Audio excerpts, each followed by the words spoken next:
السلام علیکم and very good morning. جاؤ لاہور میں آپ سب کو خوش آمدید کہتے ہیں جناب. میں ہوں منیب آصف, اس امید کے ساتھ کہ آپ لوگ جہاں کہیں بھی ہوں گے خیریت سے ہوں گے اور آج کا آپ کا دن بھی بہت بہت بہت اچھا گزرے گا. تو آج بھی ہم ایک بہت ہی اہم موضوع پر بات کرنے جا رہے ہیں جو ہمارے روزمرہ کے معاملات کا حصہ بن چکا ہے, لیکن ہم اسے نظر انداز کرتے چلے آ رہے ہیں, یعنی پلاسٹک کا استعمال اور اس کے ماحول پر مضر اثرات.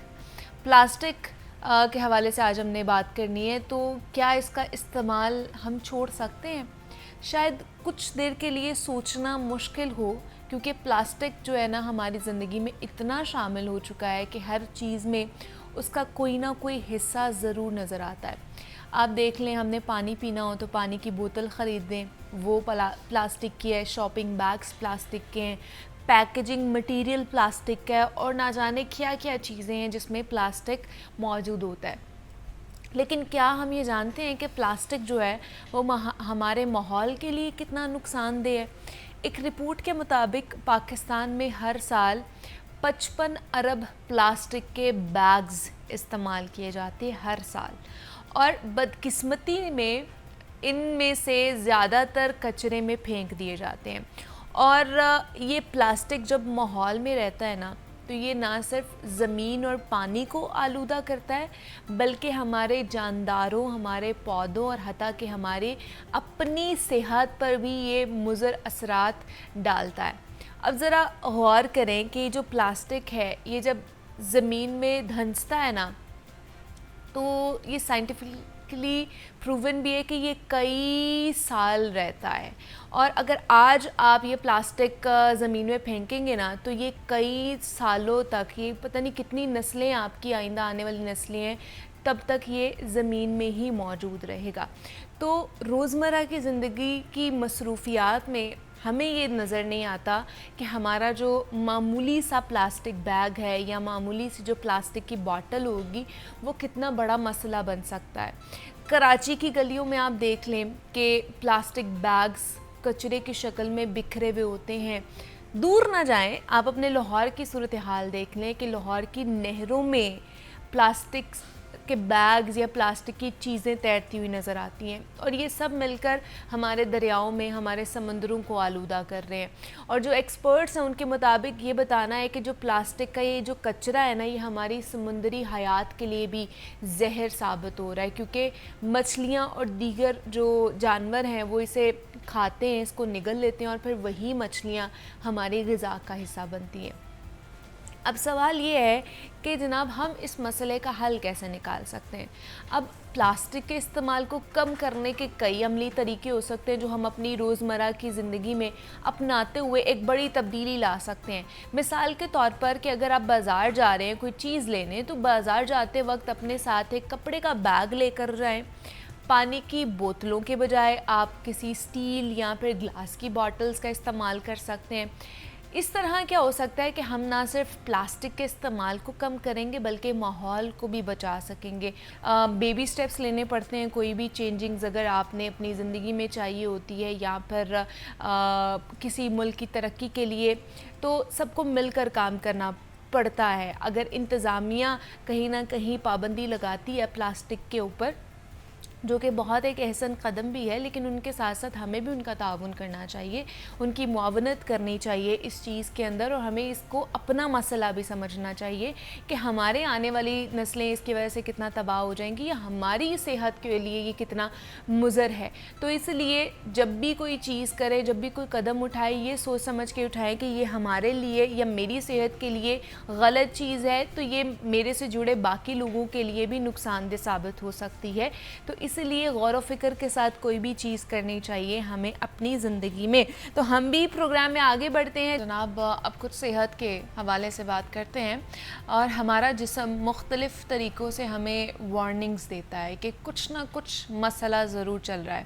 جیسے کہ اگر بخار ہو جائے تو بخار ہونے کا مطلب یہ ہے کہ آپ کے جسم میں کوئی نہ کوئی انفیکشن ہے, یا پھر کوئی جراثیم ہے جس نے آپ کے اوپر حملہ کیا ہے. اسی طرح ڈائبٹیز جیسے سنجیدہ مرض سے پہلے ہی ہمارا جو جسم ہے ہمیں وارننگ دیتا ہے. وارننگ سائنز ہوتے ہیں کچھ جس کو ہم قبل از ڈائبٹیز یا پھر پری ڈائبیٹک پرسن بھی کہتے ہیں.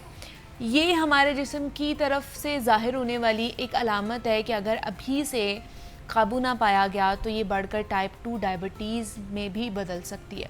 شوگر سے خود کو بچانے کے لیے ایک بہترین اور اہم چیز اپنی ڈائٹ پر فوکس کرنا ہوتا ہے, اور اگر ڈائٹ اچھی ہو تو ڈائبٹیز کا سوال بھی پیدا نہیں ہوتا. تو ایسا ہی ڈائٹ پلان یا کہہ لیں کہ ایک ڈائٹ کا طریقہ ہے جس کو کیٹو ڈائٹ کہا جاتا ہے, جس کے اندر کاربوہائیڈریٹ سے مکمل طور پر یا کافی زیادہ کنارہ کیا جاتا ہے اور فیٹس کے ذریعے سے جسم کی خوراک پوری کی جاتی ہے. تو ڈائبٹیز اور کیٹو ڈائٹ دونوں کے متعلق آج ہم جانیں گے. یہ کیٹو ڈائٹ ہوتی کیا ہے, کن کے لیے زیادہ مفید ثابت ہو سکتی ہے, اس پر بات کرنے کے لیے ہمارے ساتھ اس وقت اسٹوڈیو میں طیبہ بابر موجود ہیں جو کہ کلینکل نیوٹریشنسٹ اینڈ ڈائٹیشین ہے. طیبہ آپ کو ویلکم کہتے ہیں. جاگو لاہور میں کیسی ہیں آپ؟ میں ٹھیک ہوں الحمدللہ, آپ کیسی ہیں؟ میں بھی بالکل ٹھیک ٹھاک. طیبہ سب سے پہلے تو بتائیے جو پری ڈائبٹک لوگ ہوتے ہیں ان میں سب سے پہلے کیا کیا سمٹمز آ سکتے ہیں جو علامات ہوں اور ان سے پتہ چل جائے کہ اچھا اب آپ پری ڈائبٹک ہو چکے ہیں اور آپ کو ڈائبٹیز ہو سکتی ہے؟ اس میں سب سے پہلے جو ہے ایک تو ویکنیس پیشنٹ کو جو ہے نا بہت جلدی آنا شروع ہو جاتی ہے. تھوڑا سا وہ کام کرتا ہے اس کو فٹیگ فیل ہوتی ہے, ٹھیک ہے. سیکنڈ اس کو یورینیشن کافی زیادہ ہوتی ہے, پیشاب زیادہ آنا شروع ہوتا ہے, اور ڈی ہائیڈریشن اس کو کافی جو ہے محسوس ہوتی ہے. بھوک اس کو بار بار لگ رہی ہوتی ہے اور زیادہ اس کو کریونگ ہوتی ہے کاربس کی یا میٹھے کی, زیادہ کریونگ جو ہے نا وہ اسٹارٹ ہوتی ہے. اب کھا بھی رہا ہے لیکن پھر بھی اس کو فلنس نہیں ہو رہی ہے, ٹھیک ہے. اس کے علاوہ جو ہے آلریڈی اگر کوئی ڈائبٹک نہیں ہے, کسی کو اوبیسٹی ہے لیٹ سپوز, یا ویٹ گین زیادہ ہے, ان لوگوں کو بھی جو ہے نا ڈائبٹیز ہونے کے چانسز کافی زیادہ مطلب پیک پہ ہوتے ہیں. اور جن کو پی سی ایس بھی ہے ان کو بھی جو ہے نا ڈائبٹیز کے جو ریٹ ہوتا ہے, رسک فیکٹر ہوتا ہے, ان کے اندر زیادہ ہوتا ہے. تو اگر جو ہے یہ سمٹمز ہیں اس پیشنٹ میں تو اس کو پری ڈائبٹیز مطلب اس کو ٹیسٹ کروانا چاہیے. پری ڈائبٹیز بیسیکلی ایک ارلی سائن ہوتا ہے, ٹھیک ہے, جو کہ آپ کہہ لیں کہ ابھی ڈائبٹیز ڈائگنوز نہیں ہوا لیکن وہ ایٹ دا مطلب اس اسپاٹ پہ آ گیا, ٹھیک ہے.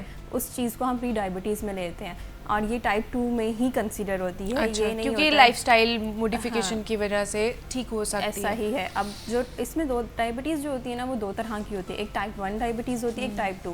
جو ٹائپ 1 ہوتی ہے وہ بچوں میں کامنلی ہوتی ہے, ٹھیک ہے. اس میں کیا ہوتا ہے کہ انسولین بنتا ہی نہیں ہے, ٹھیک ہے. وہ تو ٹوٹلی میڈیکیشنس کے اوپر ہوتا ہے, یہ پیدائشی طور پر ہوتا ہے. اور جو ٹائپ 2 ڈائبٹیز ہے جو پری ڈائبٹیز کی سے اسٹارٹ ہوتی ہے, دین اس کے بعد ڈائبٹیز میں کنورٹ ہو جاتی ہے, جو کہ آن دا کہہ لیں کہ ابو 20 ایئرس کے بعد جو ہے نا وہ ڈائگنوز ہونا شروع ہو جاتی ہے, ٹھیک ہے. اب اس میں جو ہے ابھی آپ نے جیسے اچھا تو مجھے یہ بتائیے کہ پھر اب بہت سے لوگ, ہم لوگ, یہ ایک عام شخص یا ایک عام آدمی یہ سوچتا ہے کہ شاید ہم بہت سارا میٹھا کھائیں گے تو ہمیں ڈائبٹیز ہمیں ڈائبٹیز ہو سکتی ہے. شوگر کے ساتھ لنک کیا جاتا ہے شوگر کو, کہ اگر ہم لوگ بہت زیادہ چینی کھا رہے ہیں, بہت زیادہ میٹھا کھا رہے ہیں تبھی ہمیں شوگر کا مرض ہو سکتا ہے, اس کے علاوہ نہیں ہو سکتا. کیا واقعی ہمیں اس طرح سوچنا چاہیے, یہ صرف متس ہیں کہ شوگر کی وجہ سے ہی شوگر ہو سکتی ہے؟ نہیں, یہ بہت بڑا متھ ہے کہ آپ شوگر کو کہہ رہے ہیں کہ شوگر آپ کو ڈائبٹیز کرواتی ہے. نہیں, اس کا سب سے زیادہ جو کوز ہے وہ اسٹریس ہے, ٹھیک ہے. اسٹریس ہے آپ کا, جو ہے آپ کی سیڈنٹری لائف ہے جس میں آپ کی ایکسرسائز نہیں ہے, آپ جنک فوڈ زیادہ لے رہے ہیں, باہر کا فوڈ جو ہے جس میں کاربس زیادہ جو ہے وہ آپ اس کا انٹیک کرتے ہیں. اسی طرح اگر آپ میٹھے کی جیسے ابھی آپ نے بات کی, وہ بھی اگر آپ کی ریگولر بیسس پہ, کیونکہ 1 چمچ جو ہے ہمیں الاؤ ہوتا ہے, ٹھیک ہے. ریگولر آپ 1 چمچ یا 1.5 چمچ آپ لے سکتے ہیں. آلریڈی آپ جو ہے فوڈ کے تھرو بھی آپ کو نیچرل وے میں بھی مل رہا ہوتا ہے. تو اگر جب اس کی اماؤنٹ ایکسیڈ کر دیتے ہیں تو انسولین کی پروڈکشن زیادہ ہوتی ہے. آپ کی باڈی جو ہے ود دا ایج کیا ہوتا ہے اس طرح جو ہے وہ ورک نہیں کرتی ہے, کہ امیون آپ کا ویسا اسٹرانگ نہیں ہوتا ہے, تو پھر وہ ڈائبٹیز کی طرف جو ہے وہ چل جاتی ہے. اب ڈائبٹیز ہوئی ہے, ڈائبٹیز کے ساتھ ڈفرینٹ جو ہے اور بھی بیماریاں وہ اٹیچڈ ہوتی ہیں. لائک آپ کہہ لیں کہ اوبیسٹی, ویسے میں نے پہلے بتایا ہے, ٹھیک ہے. اسی طرح جو ہے ہائپر ٹینشن ہے, بالکل ایسے ہی ہے, دل کا مرض بھی ہو سکتا ہے, بالکل. پھر اس کے بعد جو ہے اب جیسے ابھی آپ نے کیٹو ڈائٹ کا بتایا ہے, کیٹو ڈائٹ جو ہے نا اسٹارٹ جو تھی اس کا ایپیلیپسی کے طور پہ ہم یوز کرواتے تھے پیشنٹس کو, جن کو سیزرز ہوتے ہیں, جن بچوں کو جو عام زبان میں دورے آنا ٹھیک ہے, ان میں جو ہے ہم کیٹو ڈائٹ ان کو ریکمینڈ کرتے تھے. تو پہلے جو ہے فاسٹنگ کی طرف آئے لوگوں کو اس کا جو ہے رزلٹ زیادہ اچھا ملنا شروع ہوا. تو انہوں نے کہا کہ فاسٹنگ اب ہم اس کو پرولونگ نہیں یوز کروا سکتے, اس سے کیا ہوگا نیوٹریشنل ڈیفیشنسی لوگوں میں زیادہ آنا جو ہے نا فیس کرنا شروع ہو گئے تھے. پھر انہوں نے کیا کیا, ود دا ریسرچز انہوں نے کیٹو ڈائٹ انٹروڈیوس کروائی, جس میں کیا تھا کہ کارب کی کوانٹٹی آپ نے منیمم کر دی, اور جو فیٹ کی کوانٹٹی ہے, کیونکہ جو گلائسیمک انڈیکس ہے وہ کاربس میں زیادہ ہوتے ہیں ایز کمپیئر ٹو دا جو آپ کہہ لیں فیٹ. ٹھیک ہے, یہ ایک طرح سے جو ہے کہہ لیں ریشوز ہوتی ہیں جو کہ آپ کے گلائسیمک انڈیکس کو دیکھتے ہوئے آپ ڈائبیٹک کو کہہ دیتے ہیں کہ کیٹو ڈائٹ کی طرف آپ آ سکتے ہیں, لیکن اس کا جو استعمال ہوتا ہے وہ ہم پرولونگ نہیں یوز کر سکتے ہیں. وہ اس کا استعمال کس طرح کرنا ہے کیٹو ڈائٹ کا, اس پہ بھی بات کرتے ہیں. ایک اور گیسٹ ہیں جنہوں نے ہمیں جوائن کیا ہے, ڈاکٹر حافظہ ناز ہیں, اور assistant professor and head of endocrinology section Shalimar hospital سے ان کا تعلق ہے. ڈاکٹر صاحبہ آپ کو ویلکم کہتے ہیں جاگو لاہور میں. کیسی ہیں آپ؟ بہت شکریہ, اللہ کا شکر. ڈاکٹر صاحبہ آج ہم نے بات کرنی ہے کہ پری ڈائبیٹک اگر آپ ہو جاتے ہیں یا پری ڈائبیٹک ڈائگنوز ہو گئی ہے آپ کو, تو اس کی روک تھام کے لیے کیا کرنا چاہیے, ایسی کون سی چیزیں ہیں جن کے تھرو ہم لوگ ڈائبٹیز ہونے سے بچ سکتے ہیں. تو سب سے پہلے تو بتائیے کہ جس طرح میں نے طیبہ سے بھی بات کی ہے کہ شوگر کو لنک کیا جاتا ہے اس کے ساتھ کہ جی اگر آپ بہت زیادہ میٹھا کھا رہے ہیں تبھی آپ کو شوگر ہو سکتی ہے, لیکن یہ میتھ ہے یا واقعی ایسا ہوتا ہے کہ بہت زیادہ شوگر کھائیں تبھی آپ کو شوگر کا مرض ہوگا؟ Thank you so much for this question. یہ بڑا ہی ایک نا کامن میتھ ہے کہ ہم اصل میں چینی کھا رہے تھے ڈاکٹر صاحب, اس لیے آج شوگر زیادہ آ گئی ہے, ابھی میں نارمل ڈائٹ لوں گا تو یہ سب نارمل ہو جائے گا. سو یہ بہت سارے ایسے ہی اسٹیٹمنٹس لوگ جو ہیں جب آپ کے پاس پہلی دفعہ آ رہے ہوتے ہیں شوگر ڈائگنوز ہونے کے ساتھ, تو پرابیبلی یہ ڈینائل اسٹیٹمنٹس ہیں. اور ایسا نہیں ہے کہ چینی ہی کھائیں گے آپ 4 دن تو آپ کو شوگر ہو جائے گی. ایز اے ہول کیلوری جو کاؤنٹ ہے نا آپ کی, یعنی کہ کتنا آپ کھانا کھا رہے ہیں آپ کی ضرورت کے مطابق ہے یا نہیں ہے, یا اس سے زیادہ ہے. ضرورت کا مطلب یہ ہے کہ آپ دن میں ایکٹیویٹی کتنی کرتے ہیں, برن کتنا کرتے ہیں اس کو. سو اگر اس ضرورت سے زیادہ کھانا ہے تو اوبیسلی زیادہ کھانا ہے, اور جب زیادہ کھانا ہے ویٹ گین کرتے ہیں, جو عمومی ٹائپ کی ڈائبٹیز ہے جو کہ ٹائپ 2 جس کو بولتے ہیں, اس کے ہونے کے چانسز بڑھ جاتے ہیں. کچھ ہماری جینز میں بھی, اب you can not change your parents, تو جینز میں بھی ہے. اگر آپ کی فیملی میں کسی ایک بھی ممبر کو immediate first degree relatives for example مطلب ماں باپ بھائیوں میں سے ہے, سو آپ کو لامحلہ ہونے کے چانسز عام پاپولیشن سے زیادہ ہیں. سو اس کے ساتھ اگر آپ اس جین کو, اب یہ کنڈیشنل جین ہے آپ کے پاس آ تو گئی ہے, آپ اس کا آن سوئچ ڈیسائڈ کر سکتے ہیں کہ آپ اس سے ہو سکتا ہے نہ آن. لیکن اس میں اسٹریس فیکٹر کتنا ہے کہ اگر آپ کی ڈائٹ صحیح ہے, آپ باقی چیزیں بھی کر رہے ہیں, لیکن آپ کے اوپر بہت اسٹریس ہے, مطلب آپ ایکٹیویٹی بھی کوئی نہ کوئی کر رہے ہیں, کیلوریز برن بھی کر لیتے ہیں, ڈائٹ بھی اچھی لے رہے ہیں, لیکن اسٹریس بہت لے رہے ہیں آپ گھر کا, باقی چیزوں کا, تو کیا پھر بھی یہ اٹیک ہو سکتا ہے؟ جی ڈائٹ کا اس میں رول ہے, یہ نہیں ہے کہ نہیں ہے. اسٹریس بالکل, اسٹریس ایک جنرلی شوگر کے لیول کو ہمارے بڑھانے کے اندر, کیونکہ نارمل اسٹریس رسپانس یہ ہے کہ جب ایک بندہ اسٹریس میں ہوتا ہے تو اس کی جو ایموشنل نیڈ کو پورا کرنے کے لیے باڈی کا میکینزم, یہ ڈیفینس میکینزم یہ ہے کہ وہ شوگر کو زیادہ کرتا ہے تاکہ باڈی کوپ اپ کر سکے. اور اگر آپ, لیکن اس میں نا صرف یہ فیکٹر آپ کہنا کہ صرف اس وجہ سے ہو گیا ہے, کیونکہ اس میں جو موٹے ہونے میں یا شوگر ہو جانے میں بہت سے عوامل انسان کی زندگی کے اندر اس کے شامل ہوتے ہیں. ہمارا براٹ اپ بھی شاید کچھ اس طرح کا ہے کہ ایموشن جب ہم ڈاؤن فیل کرتے ہیں تو ہم کھاتے ہیں.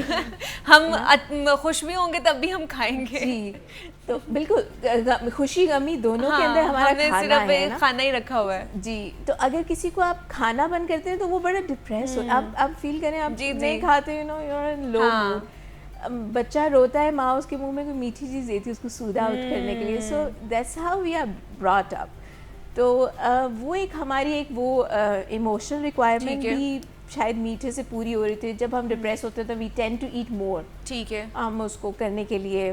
سو اور دوسرا ویسے بھی باڈی اس کو شوگر کو زیادہ کر رہی ہوتی ہے, کیونکہ کچھ ایسے ہارمون باڈی کے اندر سیکریٹ ہوتے ہیں جو کہ اسٹریس کو کوپ اپ کرنے کے لیے ہوتے ہیں, جنہیں کورٹیسول کہا جاتا ہے, اور وہ بلڈ کے اندر ویسے ہی شوگر زیادہ کرتے ہیں. اوکے, سو اگر پہلے ہی آپ اسٹریس میں ہیں, آپ کا پہلے اندر ایک پرابلم چل رہا ہے کہ شوگر آپ کے اندر ٹینڈنسی ہے کہ Already ہے، ہاں. سو آپ کا یہ میکینزم بھی فالٹی ہوگا تو یہ بہت جس نے تھوڑی شوگر بڑھانی تھی نارمل لمٹ کے اندر وہ بہت زیادہ بڑھا دے گا. اب یہاں پہ لوگ یہ بھی کیونکہ سوشل میڈیا پہ بھی پوچھ رہے ہوتے ہیں کہ اچھا اب آپ نے جیسے کہا کہ ایک چارٹ بنایا جاتا ہے کہ 60% فیٹ 30% پروٹین ہوتا ہے اور 10% جو ہے نا وہ کاربوہائیڈریٹس ہوتے ہیں. اب اس چارٹ کو مد نظر رکھتے ہوئے کس طرح ڈیزائن کیا جاتا ہے کہ انہوں نے ناشتے میں کیا کھانا ہے, انہوں نے لنچ میں کیا کھانا ہے, انہوں نے ڈنر میں کیا کھانا ہے؟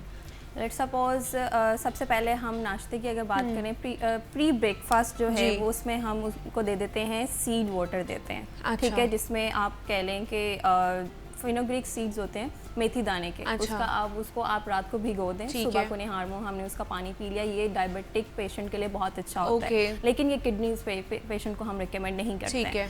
اور سیکنڈ جو ہمارا بریک فاسٹ آ جاتا ہے اس میں ہمارے پاس ایگ ہوگا, ٹھیک ہے. ایگ کے ساتھ اب جیسے 5% جو ہے 5% نہیں 10% اگر میں ریکمینڈ کر رہی ہوں تو اس میں ہم بریڈ بھی دے سکتے ہیں, اس میں ہم اس کو اوٹ میل بھی دے سکتے ہیں, اس میں ہم اس کو چپاتی بھی دے سکتے ہیں, ٹھیک ہے.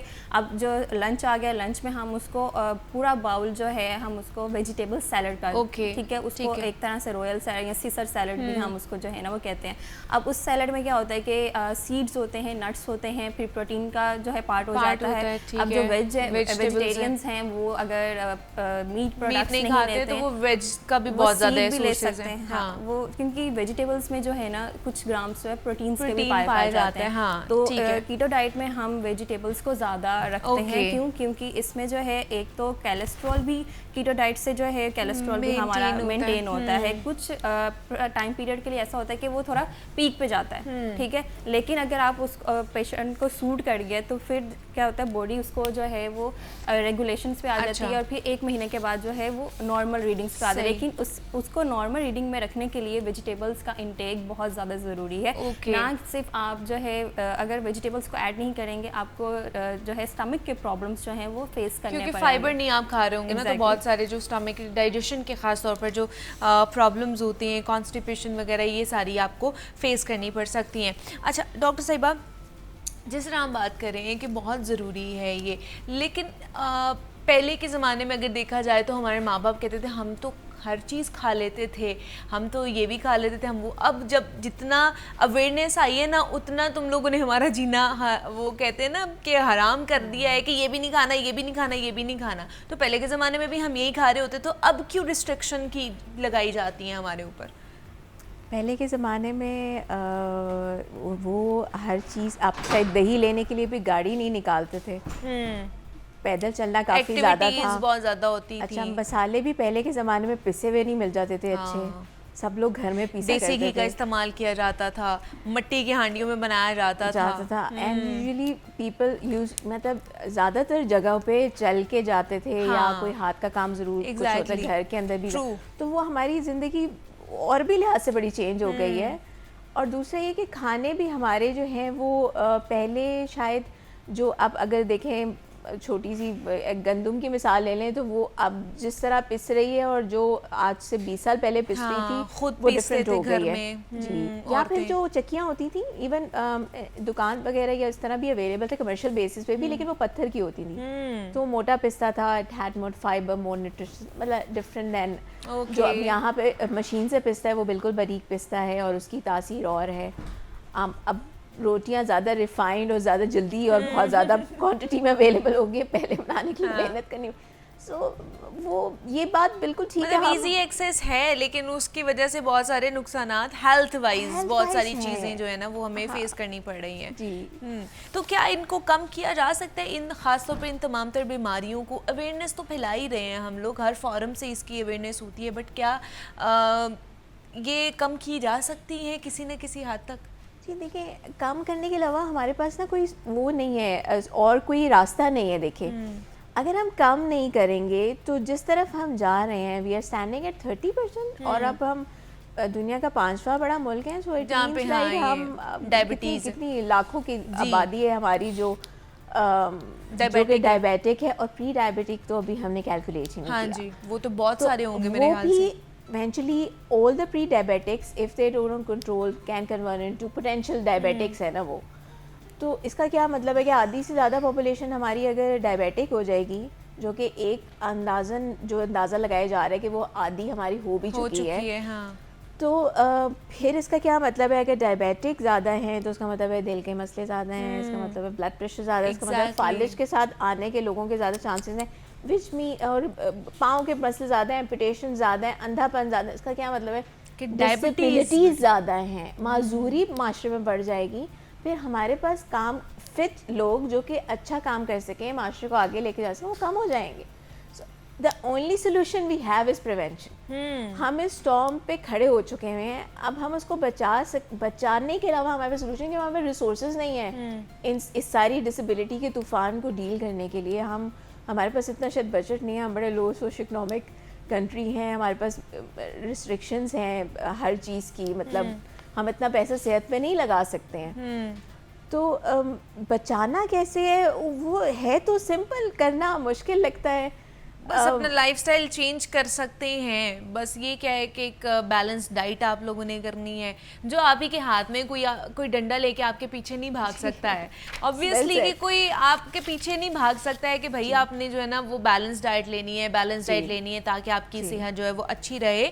ہم لوگ اپنا کہہ لیں کہ ایک پارٹ یہاں پر پلے کر رہے ہوتے ہیں, آپ تک اویئرنیس پہنچا رہے ہوتے ہیں کہ یہ بیماریاں ہیں, ان کو کس طرح ہینڈل, بچہ کس طرح جا سکتا ہے, وہی ہم اب بتا سکتے ہیں. آپ کے گھر کہ آپ کو نہیں روک سکتے کہ آپ نے یہ نہیں کھانا ہے, تو اس لیے یہ چیزیں آپ نے خود دیکھنی ہے. ہیلتھ پرائیورٹی بھی ہماری یہاں پہ نہیں ہے, اس لیے یہ چیزیں بڑھتی جا رہی ہیں. چلیں فری ہونے کے فری ہوتے ہیں, پہلے کہتے ہیں ابھی ہم ڈاکٹر کے جائیں گے جب ہم تھوڑے سے یہ کام کر لیں اور وہ کر لیں. ہاں, وہ باقی چیزوں کو ہم لوگ زیادہ پرائورٹائز کرتے ہیں. ہمارے ساتھ طیبہ بابر موجود تھی اور ڈاکٹر حفیظہ ناز موجود تھی ہمارے ساتھ. دونوں کا بہت شکریہ کہ آپ دونوں یہاں پر آئے. پری ڈائبٹیز اور اس کی روک تھام کے حوالے سے ہم بات کرتے ہیں. یہاں پہ لیتے ہیں بریک, ملتے ہیں اس بریک کے بعد.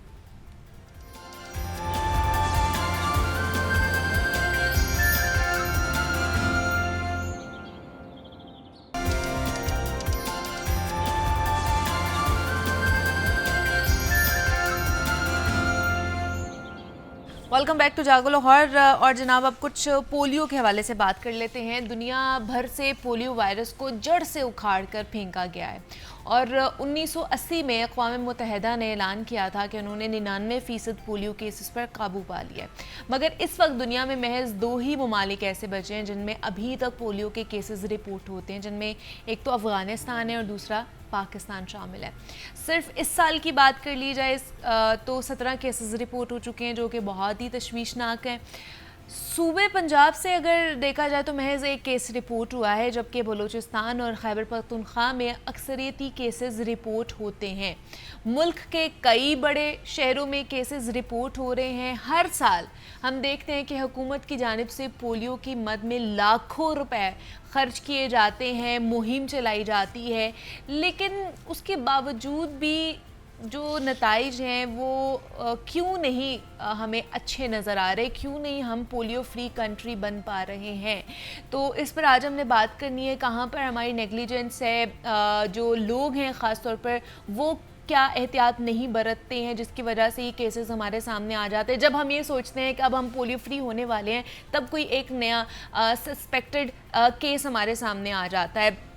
تو اس پر ہم نے بات کرنی ہے. اس پر بات کرنے کے لیے ہمارے ساتھ نمائندہ لاہور نیوز محمد بلال موجود ہے اسٹوڈیوز میں. بلال, آپ کو ویلکم کہتے ہیں جاگو لاہور میں. اور ان کے ساتھ ہمیں جوائن کیا ہے ڈاکٹر مختار ہے, ڈائریکٹر ہے EPI پنجاب کے. ڈاکٹر صاحب, آپ کو بھی ویلکم کہتے ہیں جاگو لاہور میں. سر, سب سے پہلے آپ ہی کی طرف آؤں گی. پولیو, جس طرح ہم پہلے بھی بات کر رہے تھے کہ کتنے سال ہو گئے ہیں, مطلب جس طرح بلال کہہ رہا تھا کہ جب میں پیدا ہوئی ہوں گی تب میں نے پی ہوں گے قطرے, اب تک وہ چلتا ہی آ رہا ہے. پولیو کا ہم سنتے ہی آ رہے ہیں, ڈیکٹس پہ ڈیکٹس گزرتی جا رہی ہے. پولیو کیوں نہیں ختم ہو رہا, کیا وجہ ہے اس کی کہ سارے دنیا سے ختم ہو گیا, صرف ایک پاکستان رہ گیا اور ایک افغانستان رہ گیا ہے. یہ 2 ممالک ہیں جو ابھی بھی اس کا شکار ہے. بالکل, پولیو پہلے تو بہت زیادہ اس کے کیسز ہوتے تھے, لیکن جب اس کے لیے ایک WHO نے کیا کہ اس کو دنیا سے ختم کرنا ہے کیونکہ یہ ایریڈیکیٹ ہو سکتی ہے بیماری, کیونکہ اس کا جرثومہ یا انسان میں ہوتا ہے یا پھر یہ سیوریج میں, پانی میں, جسم سے باہر کوئی 2 مہینے یہ زندہ رہ سکتا ہے, اور اس کا کوئی سورس نہیں ہے یا اس کا کوئی ہیبیٹیٹ نہیں ہے کہ کہیں اور یہ پرورش پائے. تو اس کے لیے ویکسین تو پہلے بھی موجود تھی, اورل پولیو ویکسین جو کہ روٹین میں دی جاتی ہے. اچھا ٹھیک ہے. تو اس کا جو گلوبل پولیو ایریڈیکیشن انیشیٹو شروع کیا گیا اس کے بنیادی طور پہ 4 کمپوننٹ ہیں. سب سے پہلے تو آپ کے اس ملک میں جو روٹین ای پی آئی ہے وہ بہترین ہونی چاہیے, یعنی کہ تمام بچوں نے روٹین میں جو اپنی خوراکیں لینی ہیں, اورل بھی اور 2 انجیکشن بھی لگتے ہیں. اچھا 4 خوراکیں ہم دیتے ہیں مختلف وقفوں پہ چھوٹے بچوں کو, اور 2 انجیکشن بھی لگتے ہیں. اگر یہ ہوئی بھی ہو, یہ پہلی ہے. دوسرا یہ ہے کہ ایک سرویلنس کے ذریعے اگر پولیو کا کوئی مشتبہ کیس نکلے یا کہیں پہ انوائرمنٹ میں ماحولیاتی نمونہ جس کو کہتے ہیں وہ پازیٹیو آئے, تو اس کے ارد گرد جو ایریا ہے وہاں آؤٹ بریک رسپانس کی جائے, ارد گرد رہنے والے بچوں کو دوبارہ ایک ایڈیشنل ڈوز دی جائے گی. اور تیسرا اس میں ہے کہ جو ایس آئی ہے یعنی کہ اسپیشل جو کمپینز کی جاتی ہیں وہ ہمارا جو ای او سی ایمرجنسی آپریشن سینٹر ہے نیشنل, وہ ڈیسائیڈ کرتا ہے کہ پورے ملک میں کرنی ہے یا کچھ سلیکٹڈ ڈسٹرکٹ میں کرنی ہے. جیسے کہ ابھی 9 ستمبر سے 15 ستمبر تک پنجاب کے 15 اضلاع میں ہو رہی ہے, اسی طرح باقی بھی صوبوں کے مختلف اضلاع میں ہے. تو یہ ڈیپینڈ کرتا ہے اس وائرس کی ڈیٹیکشن پہ, نمبر آف کیسز پہ, اویلیبلٹی آف ویکسین پہ, کیونکہ آپ کو جیسے بتا رہے تھے بہت کاسٹلی یہ ویکسین, نہ باقی آپریشنل کاسٹ بھی, کہ خالی پنجاب میں 2 لاکھ سے زیادہ لوگ صرف اس مہم پہ جو ہے پھر وہ ہمیں کرنے پڑتے ہیں, ڈیڈیکیٹ کرنے پڑتے ہیں. اچھا دوسرا یہ ڈاکٹر صاحب مجھے یہ بتائیں کہ جب بھی پولیو ویکسین پلانے آتے ہیں کیا ہر بار بچوں کو پولیو کے قطرے پلانے چاہیے؟ مطلب اگر ہفتہ پہلے آئے تھے یا 15 دن پہلے آئے تھے اور 15 دن بعد دوبارہ آپ کی باری آ گئی ہے, تو کیا ہر بار بچوں کو ہم نے قطرے پلانے ہیں؟ جی بالکل, اس کی جو حکمت عملی ہے اس میں یہ بات جو ہے بالکل ایک ایس او پیز ہیں یا گائیڈ لائنز ہیں کہ اگر اس نے 1 دن پہلے بھی روٹین کی خوراک لی ہے بچے نے اور اگلے دن کمپین شروع ہو گئی ہے, اس نے کمپین والی خوراک ضرور لینی ہے. اوکے.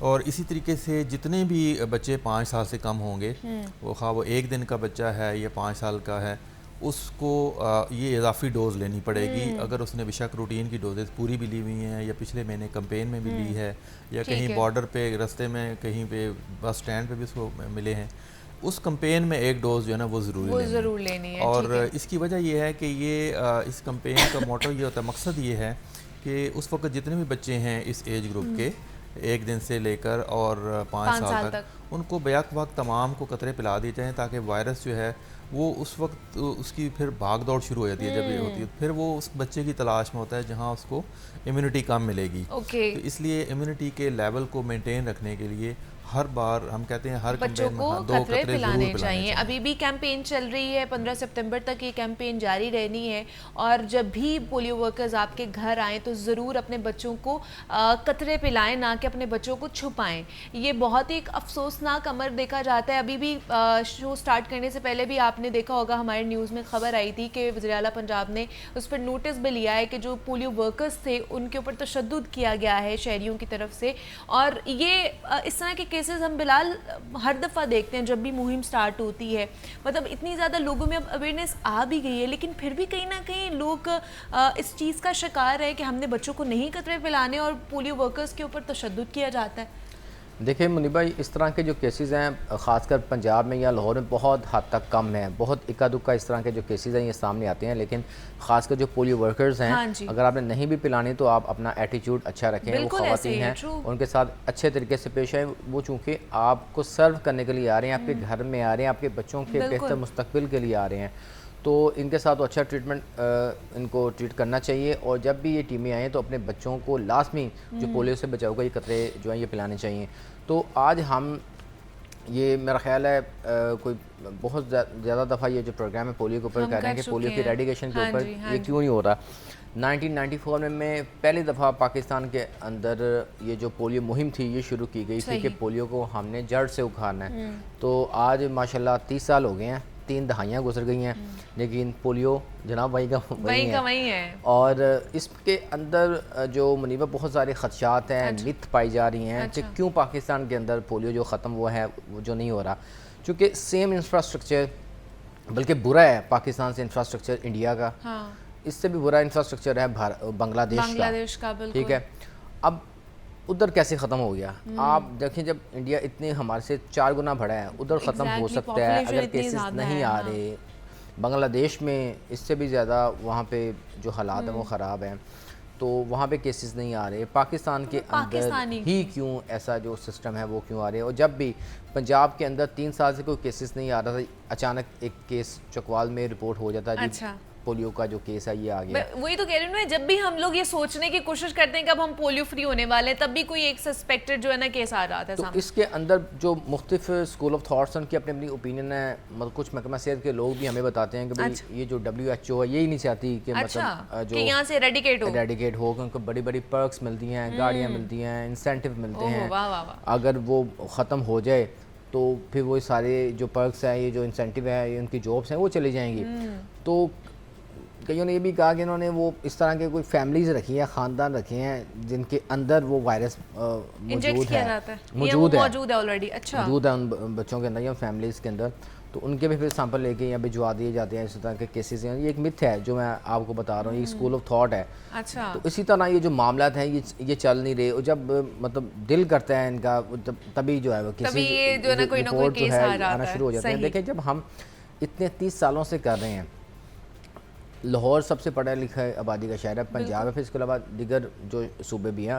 آپ اپنے داخلی خارجی راستوں کو مزید بہتر کریں، آپ اپنا انفراسٹرکچر اس طرح کا بہتر کر دیں، آپ پالیسی اپنی اس طرح کی بنا لیں کہ جس طرح آبادیاں اگر موو کرتی ہیں، کہ پٹھان بچے ہیں یہ اس سائڈ پہ ہے، KPK والی سائڈ پہ یا بلوچستان والی سائڈ پہ کچھ علاقے ایسے ہیں جن میں تھوڑی سی ریسٹرکشنز ہیں، لیکن اگر وہ وہاں سے باہر نکلتے ہیں تو آپ ان کو اس وقت لپیٹ میں اپنی میں لے لیں، اس وقت وہاں پہ ان کو پولیو کے قطرے پلا دیں. ہم یہ مانتے ہیں کہ ایک مخصوص علاقہ ہے، وہاں پہ ٹیمیں نہیں جا سکتی، تو اس مخصوص علاقے میں کیس نہیں آنا چاہیے. اچھا دوسرا ایک اور بھی خبر آئی ہے کہ متعدد جو ویکسینز ہیں یا پھر جو حفاظتی ٹیکہ جات ہیں ان کی عدم دستیابی بھی آ رہی ہے. واقعی ایسا ہے بلال؟ پھر اس کے بعد ڈاکٹر صاحب یہ میں بلال سے پوچھ کے کہ اندر کی ریالٹی کیا ہے، پھر میں آپ کی طرف آؤں گی. آپ کو پتہ ہے ڈائریکٹر صاحب بیٹھے ہیں پورے پنجاب کے، حفاظتی ٹیکہ جات کو دیکھتے ہیں.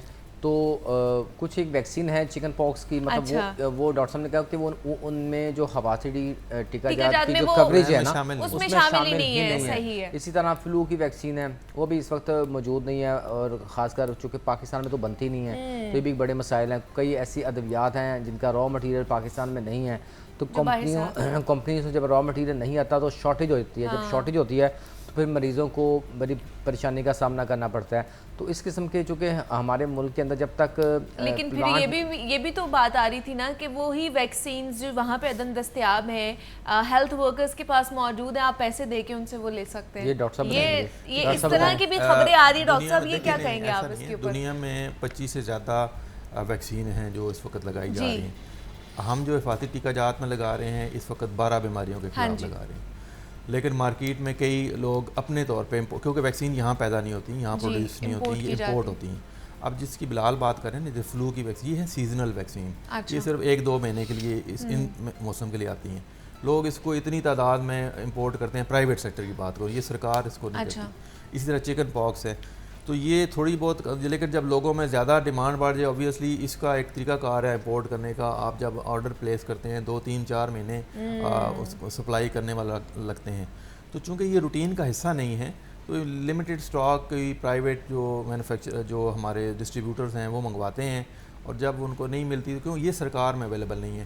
سرکار میں جو ہیں وہ صرف وہی ہیں جو حفاظتی ٹیکہ جات کا ایک مروجہ پروگرام ہے، اور یہ فیصلہ جو ہے ہمارے ایک ہائیسٹ لیول کی کمیٹی ہے، national immunisation technical advisory group, NITAG کہتے ہیں، فیڈرل، اس میں وہ ڈیسائیڈ کرتے ہیں ڈپینڈنگ اپون کہ کون سی ڈیزیز یہاں زیادہ پریولنٹ ہے، خطرناک ہے، جان لیوا ہے، ویکسین کی کاسٹ کتنی ہے، کیا. لیکن آگے جس طرح آپ کو پتہ ہے کہ سردیاں آ رہی ہیں، اس میں نمونیا بہت زیادہ ہوتا ہے، فلو بہت زیادہ ہوتا ہے، تو اس کی ویکسینز بھی نہیں ہیں اس کے اندر. نہیں دیکھو، جو بچوں کے حفاظتی ٹیکہ جات میں اس میں نمونیا کی ویکسین شامل ہے، بچوں کے نمونیا کی.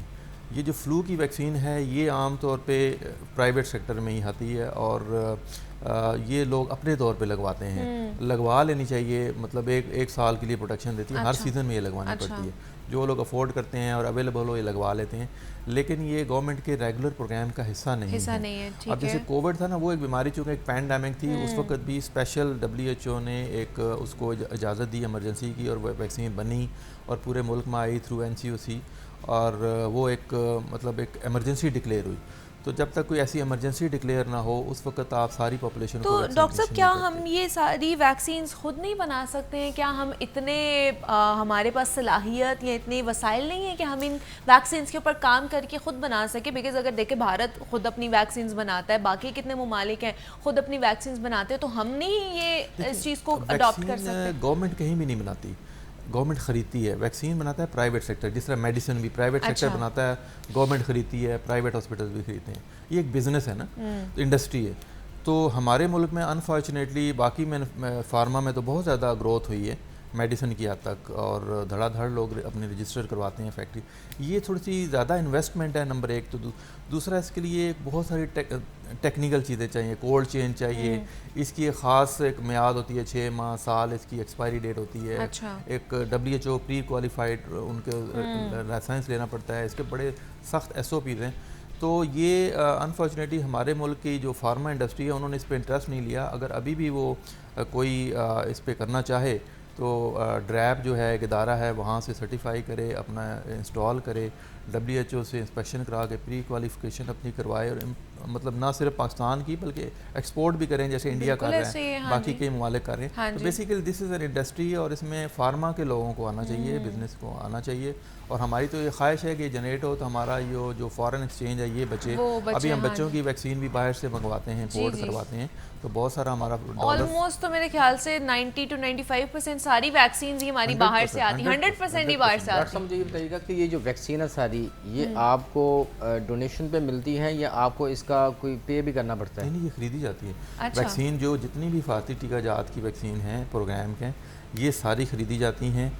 صرف پولیو کی ویکسین ایسی ہے کیونکہ یہ اس میں کو فائنینسنگ ہے, مطلب کچھ شیئر گورنمنٹ لون پہ آ رہی ہیں.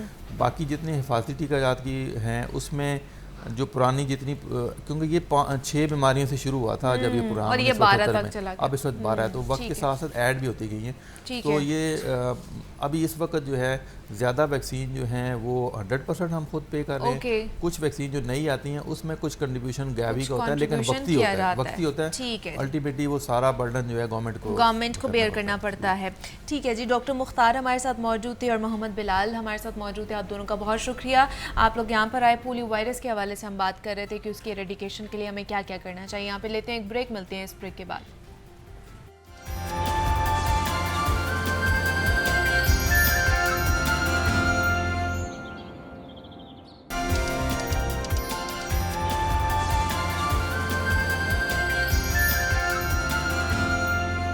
اب کچھ بات کر لیتے ہیں جناب پروفیسر احمد حماد کے حوالے سے, اور آج بھی وہ ایک ایسی ہی شخصیت سے ہماری اور آپ کی ملاقات کرانے جا رہے ہیں. تو وہ کون سی شخصیت ہیں, کون سے شعبے سے ان کا تعلق ہے, آئیے پھر انہی کی طرف چلتے ہیں. جی پروفیسر صاحب. جیسا کہ آپ جانتی ہیں اور ہمارے دیکھنے والے بھی جانتے ہیں کہ ہم لاہور شہر میں جاتے ہیں, روشن ترین ستارے کو دیکھتے ہیں اور اس کی کشش میں کھنچے ہوئے اس کے گھر تک پہنچ جاتے ہیں. تو آج ہمارے پاس جو روشن ترین ستارہ ہے وہ کوئی عام شخصیت نہیں ہے, بلکہ آپ نے ان کے نام اور کام دونوں کو دیکھ رکھا ہے. آپ ہیں محترمہ آمنہ مفتی. ہم ان سے بات کرتے ہیں اور جانتے ہیں کہ انہوں نے ماشاءاللہ اتنا زیادہ کام اتنے تھوڑے سے وقت میں, اور دیکھیں بال بھی سفید نہیں ہیں اور وہ اس طرح سے عمر رسیدہ بھی نہیں ہے, تو اتنا ڈھیروں ڈھیر کام ہمہ جہت شخصیت ہیں. تو یہ کیسے کیا؟ تو پہلا سوال میرا, السلام علیکم میم. جی وعلیکم السلام. آپ کا شکریہ, آپ نے وقت عنایت کیا اور ہمیں جو ہے ایک دفعہ کہا کہ ہم آپ کے گھر میں حاضر ہونا چاہتے ہیں, تو آپ نے دروازے کھول دیے, بہت اچھا لگا. آپ کا شکریہ.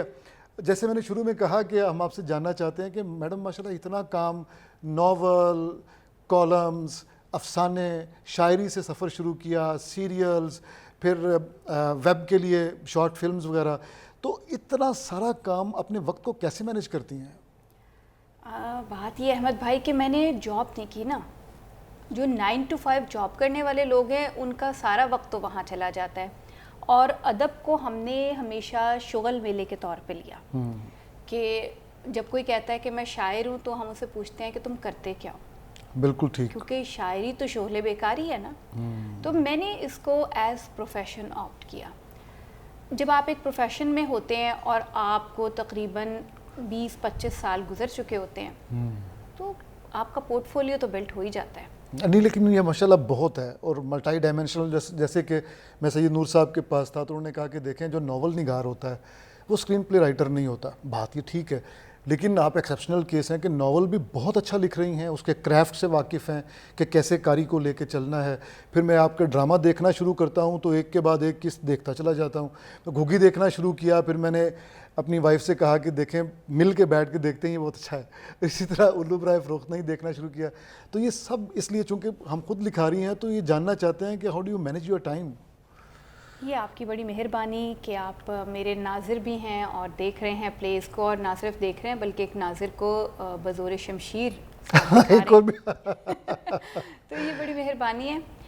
بات پھر گھوم پھر کے وہیں آ جاتی ہے کہ ہمارے میجورٹی جو لکھنے والے ہیں اگر ناول لکھ رہے ہیں تو وہ کہتے ہیں جی ہم خاص ایک مزاج ہوگا, ایک ماحول ہوگا, ایک وقت آئے گا جس دن 9 من تیل ہوگا, اس دن رادھا ناچے گی, جس دن کھیل بتاشوں کی بارش ہوگی. وہ نہیں ہونی. آپ کو اسی ہم بگ کے بیچ میں, اسی چیز کے بیچ میں آپ کو لکھنا بھی ہے اور کوشش کرنی ہے کہ best of the best create کیجیے. بہت خوب. اور عورت تو ہے ہی تخلیق کار, خدا نے اپنے ساتھ تخلیق میں اس کو شریک کیا ہے. بہت اچھا. تو تخلیق وہ کرے گی اور تخلیق یقیناً وہ ایک بہتر تخلیق, ہر تخلیق سے اگلی تخلیق کو بہتر کرنے کی کوشش کرے گی. وقت خود بخود مینج ہو جاتا ہے کیونکہ باقی ساری چیزیں جو ہیں وہ تو اضافی ہیں. اصل چیز تو ایک تخلیق کار کے لیے تخلیق کرنا ہے. بہت خوب. تو میں نے جو باقی چیزوں میں وقت ضائع کیا نا, مجھے اس پہ ریگریٹ ہے. اچھا, مجھے تو لگتا ہے کہ ضائع نہیں کیا, وہاں سے بھی سیکھا ہے کچھ نہ کچھ آپ نے, اور وہ آپ کا تجربہ بن کے آپ کے ڈراموں میں آیا, آپ کے ناولز میں آیا. بالکل. لیکن کچھ ایسے کام تھے جو میں کہتی ہوں کہ میں نہ ہی کرتی تو بہتر تھا. اچھا. لیکن یہ ہے کہ بہرحال اب زندگی آپ کو بہت سارے ٹاسک دیتی ہے, کسی ٹاسک سے ہم بھاگ نہیں سکتے. تو جو بھی ٹاسک آپ کو زندگی نے دیا اس کو آپ قبول کیجئے, اچھے طریقے سے مکمل کیجئے اور آگے جائیے. تو same is the case with writing. اچھا, یہ مجھ سے اکثر لوگ ابھی بھی کل پرسوں بھی کسی نے سوال کیا تو میں نے کہا دیکھیے سمپل سی چیز ہے کہ بچوں کو صبح اسکول بھیج کے اس کے بعد میرے پاس 2 بجے تک کافی وقت ہوتا تھا. صحیح صحیح. میرے پاس 2 آپشن تھے. میں اس میں شاپنگ کر سکتی تھی, میں اس میں کٹی پارٹیز میں جا سکتی تھی, میں اس میں گھروں میں فساد ڈلوا سکتی تھی. میں نے تیسرا آپشن آپٹ کیا. بہت خوب. بہت اچھا. اس کے ساتھ ساتھ میں نے لکھ کیونکہ 2-3 گھنٹے وہ بلکہ اس سے بھی زیادہ ٹائم وہ بہت فریش ہوتے ہیں اس وقت. آپ 2 بجے بچے آ جایا کرتے تھے, ان کے ساتھ پھر جو بھی وقت گزارنا وہ گزار کے پھر ہم لوگوں کے ہاں جو ایک جیسے ہمارا جغرافیائی حالات ہیں, موسم ہمارے جیسے ہیں, ہمیں اتنا سن لائٹ مل جاتا ہے کہ ہم دوپہر کو سوتے بھی ہیں ہم لوگ. درست. تو آپ کے ایک دن میں 2 دن بن جاتے ہیں. پھر جب آپ اٹھتے ہیں آپ پھر اس میں ہمت ہوتی ہے, فریش ہوتے ہیں, تو پھر وہ وقت بھی مل جاتا ہے. بچے بیچارے جو ہوتے ہیں 7-8 بجے قاری صاحب کے اور اسکول کے تشدد سے تنگ آ کے سو چکے ہوتے ہیں, پھر آپ کے پاس 12 بجے تک کا وقت ہے. تو وقت بہت ہے. صحیح صحیح. اچھا, پنجر کے بارے میں بات کرنا چاہ رہا تھا کہ وہ امرتا پریتم نے لکھا, پھر اس کو فلم میں بھی ڈھالا گیا بھارت میں, وہ فلم بہت اچھی تھی. اتنا اچھا کام پہلے ہو چکا ہو, اس کو آپ چھوٹی اسکرین کے لیے ایپیسوڈک ریپریزنٹیشن, اس پہ پہلی تو بات یہ بتائیے کہ کیا چیز تھی جس نے موٹیویٹ کیا کہ اس کو ہم ایک سیریل میں کنورٹ کریں. دوسرا یہ کہ آپ نے ایک جگہ پہ بتایا کہ آپ خوش نہیں ہیں اس پیریڈ پلے سے کیونکہ آپ کی توقعات سے وہ مطلب برعکس تو نہیں کہنا چاہیے, توقعات پہ پورا نہیں اترا یوں کہہ لیں. تو میرا ایک خیال ہے کہ شاید عدنان صدیقی صاحب جو ہیں وہ مس کاسٹ تھے. آپ کا کیا خیال ہے اس بارے میں؟ دیکھیے بہت ساری باتیں ہمارے ہر خیال جو ہے اس کو زبان نہیں دی جا سکتی ہے. تو سلسلہ یہ ہے کہ جو آپ نے ذکر کیا کہ اس کو بنانے کی ضرورت کیوں درپیش آئی, ایک چیز ہوتی ہے جو ریسرچ میں بھی ہم دیکھتے ہیں, نالج گیپ. پنجر جب میں نے دیکھی تو پنجر بہترین فلم, اس میں کوئی کمی نہیں. بالکل. اچھا, پنجر ناول آپ نے پڑھا ہوگا, 70 پیجز کا ناول ہے. پھر ایک اس سے بہت ساری چیزیں لکھی گئیں. بانو لکھا رضیہ بٹ نے, جو پھر بعد میں بنا, ایک اور چینل نے بنایا اس کو داستان کے نام سے.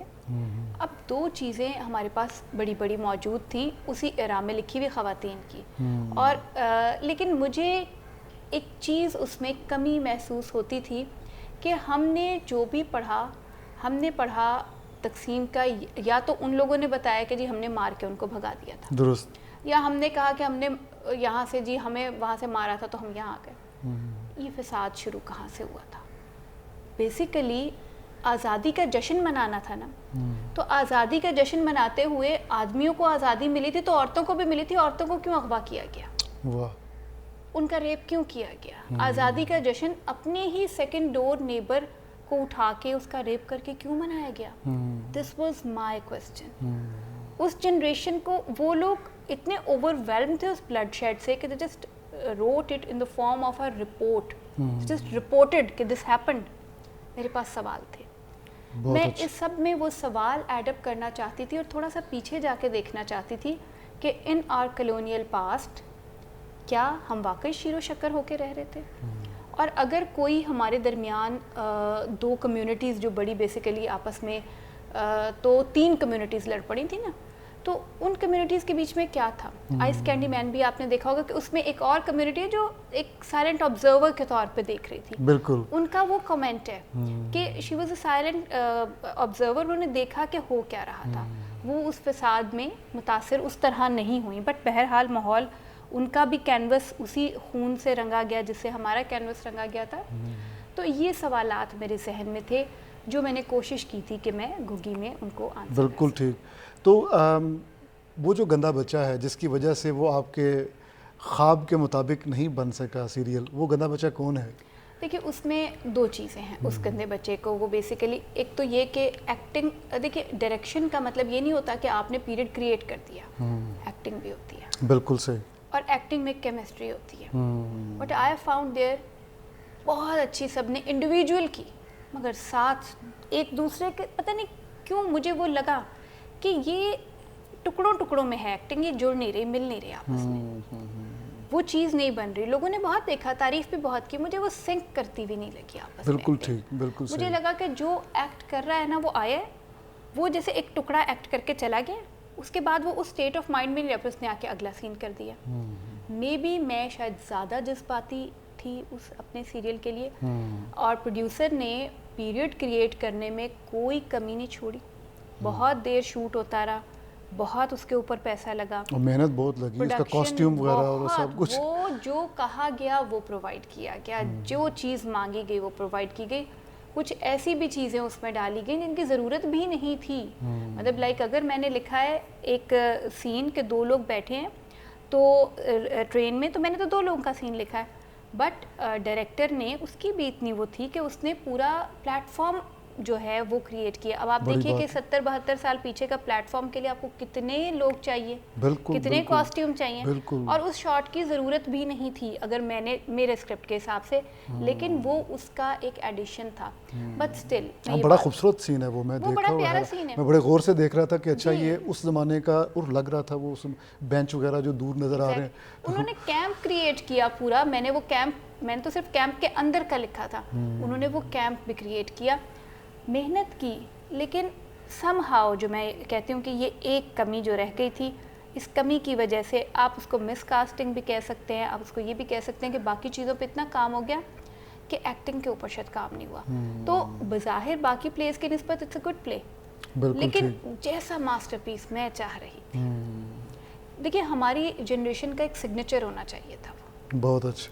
ہمیں ایک ہی دفعہ وقت ملا تھا اس دور پہ کہانی بنانے کا, سگنیچر مس ہو گیا.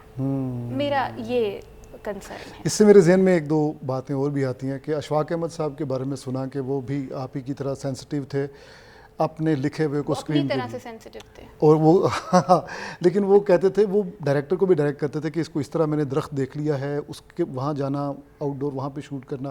کیا آپ بھی اپنے ڈائریکٹر کو اس طرح تنگ کرتی ہیں؟ نہیں, میرے ڈائریکٹر ماشاءاللہ, دیکھیے ڈائریکٹر کی اپنی دنیا ہے اور میری اپنی دنیا ہے, اور یہ دنیایں جو ہیں یہ سنک کرتی ہیں, ٹکراتی نہیں ہیں, یہ سنک کر جاتی ہیں. ٹھیک ہے. ماشاءاللہ ہمارے ڈائریکٹرز جو ہیں وہ بہت ذہین ہیں, چند ایک کو چھوڑ کے, اور جو ذہین نہیں ہے وقت ان کو رد کر دے گا. تو ایسا ڈائریکٹر جس کے ساتھ ایک دفعہ کام کرنے کے بعد آپ نے کہا کہ نافذ نہ, بس کوئی ہے ایسا؟